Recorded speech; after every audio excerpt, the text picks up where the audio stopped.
Taiwan's Vice President Ching-te is heading home from his trip to Paraguay, making a stop in San Francisco on the way. Taiwan's military test fires a secret missile, one with a range to strike China.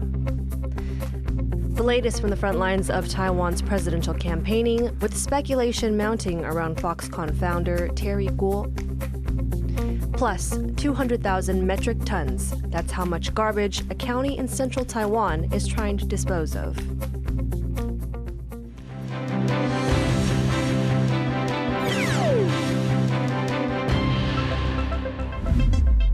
A warm welcome to TaiwanPlus News. I'm Erika Liu. Vice President Ching-te has concluded his overseas trip and is returning to Taiwan from San Francisco. Leslie Liao has more. Taiwan's Vice President Ching-te has left San Francisco on a flight bound for Taipei, marking an end to a 7-day, 6-night trip. The purpose of his trip was to represent Taiwan at Paraguay's presidential inauguration. On his way to South America, he made stopovers in 2 U.S. cities, one in San Francisco and one in New York. Stopovers in the United States are typical for high-level Taiwanese officials, and it's a practice that goes back decades. If you go back, 10 vice presidents from Taiwan have transited over the past couple of decades. But that hasn't stopped China from lodging protests. China, which claims Taiwan as part of its sovereign territory, says that Washington legitimizes Taiwan's government when they allow high-ranking Taiwanese officials to pass through U.S. borders. Throughout Li's trip, China's reaction has been subdued so far. Taiwan's defense ministry says it hasn't detected any activity in water or airspace around the country. But I spoke to a few experts who say it's not a matter of if China will react, but when. I am expecting some kind of military response, but it's really military signaling. So not a significantly escalation. I think it'll be similar to what we've seen before. It has already signaled that it's going to react to Vice President Li's transit of the United States. China's ambassador to the United States said that his top priority was stopping the transit, which of course didn't happen and wasn't going to happen. All eyes are now on Beijing to see what it does next. Easton Sun and Leslie Liao in Burlingame, California for TaiwanPlus. TaiwanPlus reporter Louise Watt spoke to Wen-Ti Song, a non-resident fellow at the D.C. think tank Atlantic Council Global China Hub. He specializes in U.S.-China-Taiwan relations. When President Tsai went to the U.S. in April and met with House Speaker Kevin McCarthy, Beijing responded with 3 days of live-fire exercises. But this time, with the vice president, we're expecting China's response to be more muted. Why is that? I think Beijing is in the process of trying to repair their reputation as a diplomatic actor. And one important aspect of that is to show proportionality in their response. So I think the Taiwan's vice president during this U.S. trip has made a lot of efforts to keep his trip so far as low-key as he can reasonably keep it.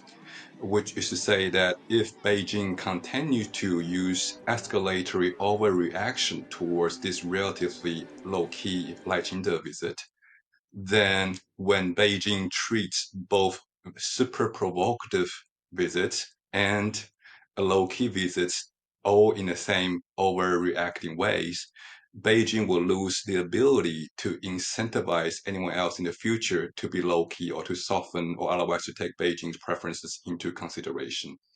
Would a strong Chinese military reaction help or hinder Li's presidential chances? I think Beijing has learned from past experience from Taiwan's 2000 and 2004 elections especially, that each time China uses fire and fury and military escalation before Taiwan's elections, they tend to generate electoral backlash that actually end up hurting Beijing and hurting the candidates who Beijing might have preferred more. So I think there's reason, therefore, to expect that if Beijing uses force this time again, well, at least use serious military escalation this time around, it may actually end up helping Ching-te and the DPP a little bit more than it hurts them. Is there any chance a strong military reaction from China could actually help Lai's opponents, though? Because they've very much made part of their platform the idea that they would manage relations with China much better than Lai. Yeah, I think on that again comes down to the perceived credibility of China's military threat. And what we know is that China military threat has been a constant fixture, and each time that Beijing doesn't follow through, it hurts the efficacy of China's military threat. And that also translates into electoral implication in Taiwan as well, which is why at this juncture, I think a military escalation from China will likely generate a little bit more nationalist backlash in Taiwan in ways that help DPP rather than instilling fear in ways that perhaps benefit more dovish candidacies. That was Wen-Ti Song of the Atlantic Council Global China Hub talking to Louise Watt. Taiwan's presidential race hasn't slowed down, even with one of the candidates abroad on official business. John Van Trieste has the latest from the campaign trail. Will he? Won't he? These are the questions circling the political ambitions of Foxconn founder Terry Guo. He's run in the Kuomintang presidential primary twice before and lost both times. Now there's mounting speculation that this time around he'll throw his hat into the ring as an independent fourth candidate for president. At a recent event, Guo highlighted the importance of the upcoming election. 护国是要为2300万人民备战，但也要同时避战。和平是我们第一选项。 If he does run, there's some concern Guo could split the Kuomintang vote. Guo says he's open to working with the party, but the KMT doesn't feel the same about working with him. KMT presidential candidate Hou You-yi, who beat out Guo in this year's primary, is focused instead on taking down the ruling Democratic Progressive Party. 我们都会团结所有的力量，努力的往前走，让做得不好的民进党下降。 The Taiwan People's Party has also kept its focus trained on the DPP government. A spokesperson for their candidate, Ko Wen-je, took aim at the government's green energy policy, tying it to recent political scandals in southern Taiwan. 相关的产业本来就必须要遭受到监督，包含像是88枪的枪击案，还有台南正副议长的贿选案，当中都牵涉到了非常大的绿电的利益共生。那么这些东西都是必须被人民所检视的。 While he's still out of Taiwan on official business, Ching-te, the DPP's candidate, continues to maintain a solid lead in the polls. His two rivals hope that continued attacks on the DPP's perceived shortcomings will sway voters away from the ruling party. But whether they'll stick, and whether the three candidates could soon become four, are the questions to watch out for in the lead-up to Election Day. Joseph Wu and John Van Trieste for TaiwanPlus. Taiwan's military has test-fired a classified missile. Though part of a week of scheduled tests, this weapon has many people talking about what it could do. Jaime Yocon explains. Taiwan's military firing off an unspecified weapon early on Wednesday. Many say it was the Xiongfeng 2E, one of Taiwan's few cruise missiles. It's a counterstrike weapon and can hit targets far outside Taiwan's borders. And while not much is known about this specific missile, lawmakers from Taiwan's ruling Democratic Progressive Party, or DPP, are pushing for more of these kinds of capabilities. 产制的数量呢是列为机密，但是一般估计绝对有数百枚以上。那这一枚地对地远距离的遥攻的防御性武器，对台湾来讲是非常的重要。它让我们台湾的重层嚇阻这一层一层的嚇阻力量能够往外推。 Taiwan's largest weapons maker has been testing missiles over the last week in the country's south. But tests of this missile are rare, since Taiwan usually prioritizes defensive weapons. The manufacturer says the missile has a range of 600 kilometers, but it's also working on a version that could strike targets up to 1,200 kilometers away. Faced with threats from China, Taiwan could hit military targets in places like Shanghai, Nanjing, and Guangzhou. They could complicate the opponents' war preparation and disrupt their operations, and also potentially bring some damage to their own territory and their own infrastructure. The missile could be used to destroy the bases China would use in an attack on Taiwan. But some analysts say these types of missiles may not pose a significant threat to China's forces. the opponent probably will have very comprehensive airborne early radar systems. They could also detect it early on. So capability-wise, I would say it is still a quite limited counterstrike capability. But just as that, nevertheless, it still has the potential to disrupt the opponent's military operations. Analysts warn that Taiwan's military capabilities are dwarfed in both quantity and quality by China's. That's why many want Taiwan to focus on developing systems aimed at defense rather than retaliation. Justin Wu and Hamilton for TaiwanPlus. An officer in the Air Force unit in charge of Taiwan's presidential aircraft has been arrested on suspicion of spying for China. A major surnamed Chang is accused of handing classified information to Chinese officials. Chang reportedly works at Songshan Air Base Command in Taipei, which oversees Taiwan's presidential aircraft. Investigators say Chang was recruited by a retired Air Force colonel surnamed Liu. They believe Liu recruited 6 other active duty Air Force and Navy officers to spy for China. All have since been arrested. It's estimated that Taiwan faces over 15,000 cyber attacks every second, the vast majority which are believed to come from China. Many worry this number could soon rise as China seeks to spread misinformation in the lead up to Taiwan's presidential election. To find out more about these threats, our reporter Jaime Ocon spoke to Mark Manantin, Director of Cyber and Critical Tech at the Pacific Forum. Can you talk a little bit about how significant the threat of a cyber attack is to a society or to a military? We have to be very careful about how we qualify cyber attacks because it could mean so many things and has implications. And majority of cyber attacks that we see these days are conducted to sort of conduct cyber espionage, to gather geopolitical intelligence, for example.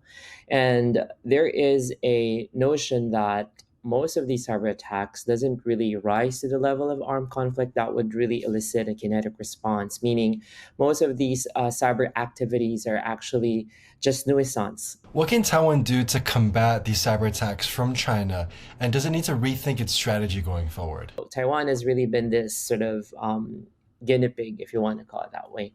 And rightfully so, given the high tensions with the vice president of the running the candidate to run for presidency for DPP, Vice President Lai is, I think, transiting in the United States. Whenever there is a geopolitical sort of events, we see heightened activities from suspected Chinese state-sponsored actors. And this is sort of like a messaging, a signaling tool for China to Taiwan, but not only to Taiwan, but also to the rest of the world, including the United States, about its sort of opposition to these kinds of diplomatic maneuvering. With Taiwan's elections coming up, how does cyber warfare play a role in the future? From a Chinese perspective, I think cyber attacks plays a lot in terms of the psychological warfare that they call, and how that sort of inflicts fear towards or anxiety towards the adversary.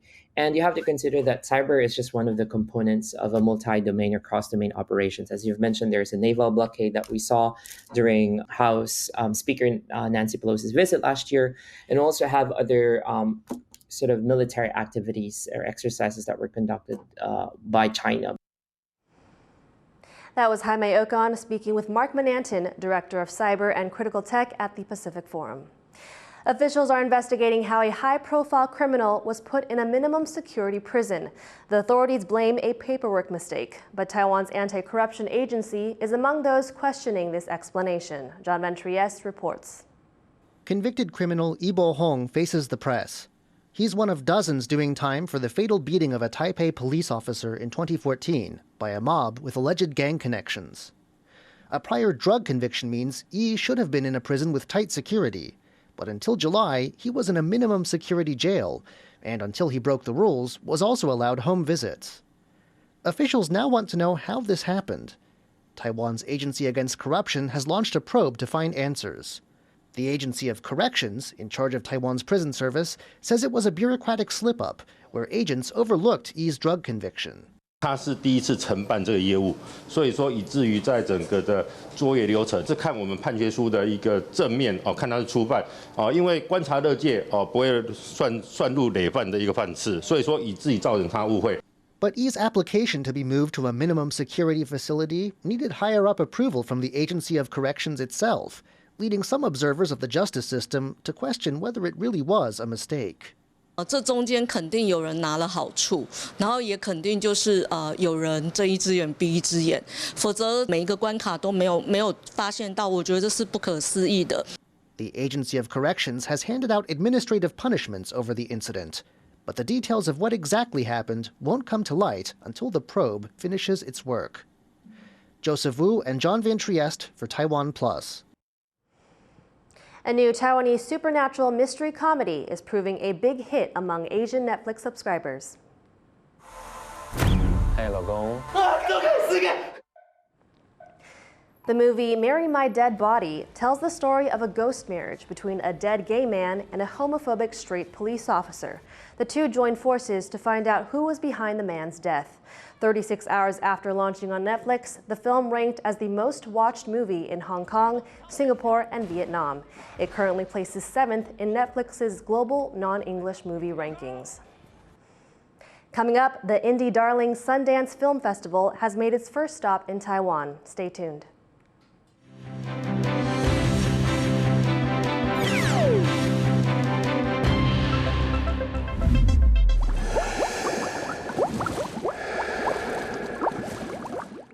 Thank you for watching TaiwanPlus. Be sure to follow us on social media for more stories from Taiwan and around the world. Truly loving someone means letting them go according to their own will.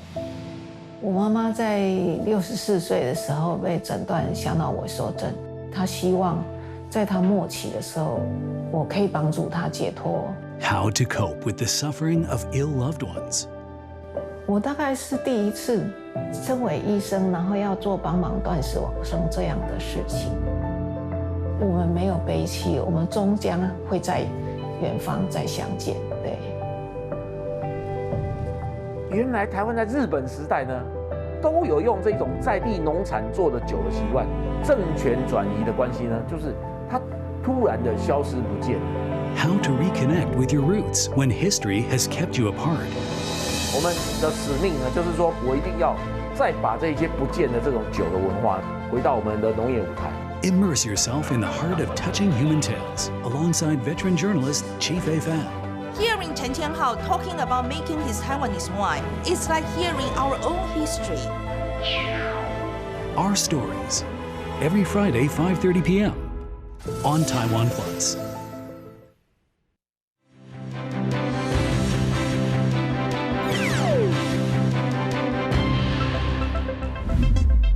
Welcome back. You're watching TaiwanPlus News. China appears to be building an airstrip on an island in the South China Sea that is also claimed by Taiwan and Vietnam.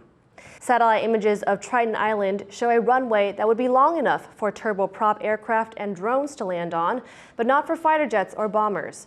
Triton is one of the major islands in the Paracels, an island group between Vietnam and southern China. China claims virtually all of the South China Sea under controversial 9-dash line it draws on maps. That's despite the claims of other nations. China's currency has dropped to its lowest value in more than 9 months. That's amid fears over an economic slowdown. The yuan, or renminbi, is trading offshore at just over 7.3 to the dollar. It's the latest sign of trouble for the Chinese economy.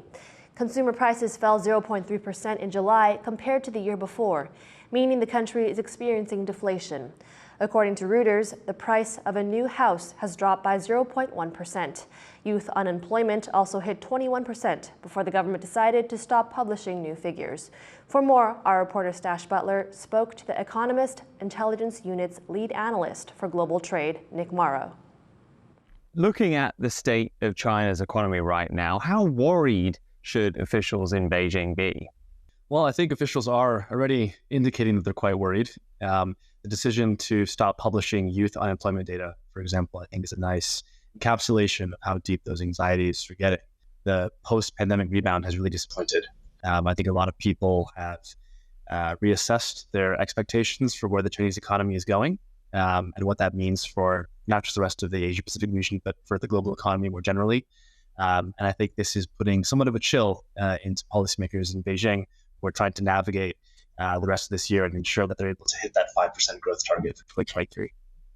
You talk about responding to that crisis. What can China do to fix this? There's not a lot, to be honest. One of the reasons why the property sector is in such a bad state is because of efforts by policymakers to address bad debt and unsustainable business practices. And now that they've started to do that, that's led to this correction. The problem is, how long can they hold this line? There's kind of a question now between addressing debt and pushing China towards a more sustainable path of development while sacrificing growth. So that's really going to be the balancing act that officials need to strike, and it's becoming increasingly difficult by the day. What does all of this mean for Taiwan? China is Taiwan's largest export market. It's an incredibly important economic partner. And generally speaking, when we see a softening of the Chinese economy, that has implications for a softening of the Taiwanese economy as well. China, sneezes, Taiwan tends to catch a cold. And so, the reverberations of all of these shocks and all these economic kind of challenges carry some pretty significant implications for Taiwan as well. That was Nick Morrow, lead analyst for global trade at the Economist Intelligence Unit, speaking to Stash Butler. A hole in the engine room of a container ship which sank off Taiwan's southwest coast has been patched up. Port authorities in Taiwan's southern city of Kaohsiung say they'll also soon finish cleaning up oil that was spilling from the wreck. The Palau-flagged vessel named Angel sank in mid-July while anchoring about 5 kilometers from shore. All 20 crew made it off the boat safely, but more than 1,000 empty containers fell into the sea, and many washed up on Taiwan shores. Nantou County has had a problem with its amount of trash for years. To solve the issue, it's been looking to other counties to deal with some of the excess waste. Bing Wang reports. 200,000 metric tons of garbage sit on top of this landfill in Nantou County in central Taiwan. Nantou used to send some of its excess trash to Taichung, Jiayi, Miaoli, and Kaohsiung to be incinerated, but they decided to halt the burning in 2015. Without any way to remove the waste, Nantou asked the Environmental Protection Administration to find other places with incinerators. It then turned to Taidong earlier this year. The eastern county had just restarted an incinerator that had long stood dormant. It was a move that stirred controversy. Residents complained about the pollution it would cause. At the time, Taidong's government assured them it would monitor the operation and would not burn garbage from other counties and cities. 不应该再去烧外县市的垃圾。那南投县政府其实也不需要舍近求远。 But the Taiwan Environmental Protection Agency says the burning will continue even with the disapproval of some residents. 协助来处理其他县市的垃圾这一个部分是环保署依照它的这一个全国废弃物处理调度的这一个前线来协请各县市依互惠的机制来处理。 Environmental groups in Taidong continue to fight against the burning of waste in their county. They also fear that once Nantou's waste comes to Taidong, other cities and counties could start doing the same. Klein Wang and Bing Wang for TaiwanPlus. Sundance Film Festival Asia, which spotlights independent filmmakers, is kicking off its first ever edition in Taipei this weekend. Sundance is famous for uncovering rising talent and launching careers in Hollywood and beyond. This year's cohort of new directors, who've already dazzled Sundance in the U.S., have arrived to meet their counterparts in Taiwan. Some highlights of this weekend include panels with producers of international blockbusters, as well as a short film competition for Taiwanese entries. Organizers say the contest is a unique opportunity for emerging local talent to showcase their works internationally. I think that there's so much that is happening here in Taipei that is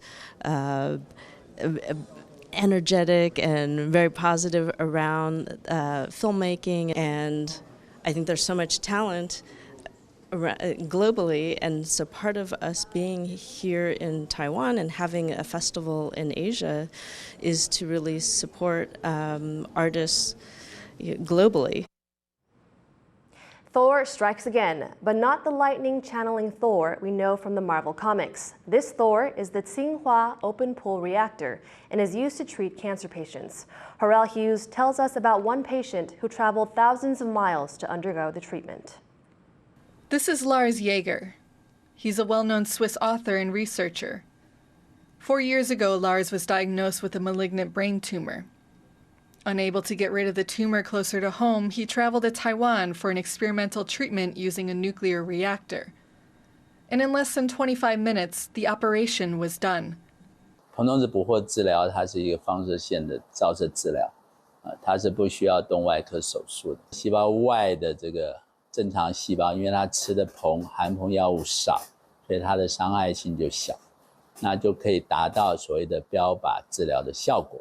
Boron neutron capture therapy is currently available at National Tsinghua University in the northern city of Hsinchu. The process is simple and low risk. Doctors inject patients with amino acids treated with isotope boron-10. These are absorbed by the tumor cells. Once exposed to the reactor's neutron beam, the boron explodes. The tiny blast kills the nearby cancer cells, but leaves the healthy ones unharmed. This is the treatment Lars traveled to Taiwan for. 他自己本身也去有搜寻这个资料知道我们台湾现在在 BNCT 治疗方面它的人数技术都是纯熟的。The treatment uses a nuclear reactor called the Tsinghua Open Pool Reactor, or THOR, and its success rates have been impressive. So far, 60% of patients have seen their tumors shrink, or even disappear completely. The facility has treated over 300 patients since its opening in 2010. That includes Lars, who is all smiles as he leaves the treatment center, thanking his medical team. Andy Shui and Harel Hughes for TaiwanPlus. Thank you for watching Taiwan Plus News. Remember to download the Taiwan Plus app for more stories from Taiwan and around the world. Finally today, we leave you with images of a fireworks display at Dadaocheng in Taipei. I'm Erika Liu. Take care and see you next time.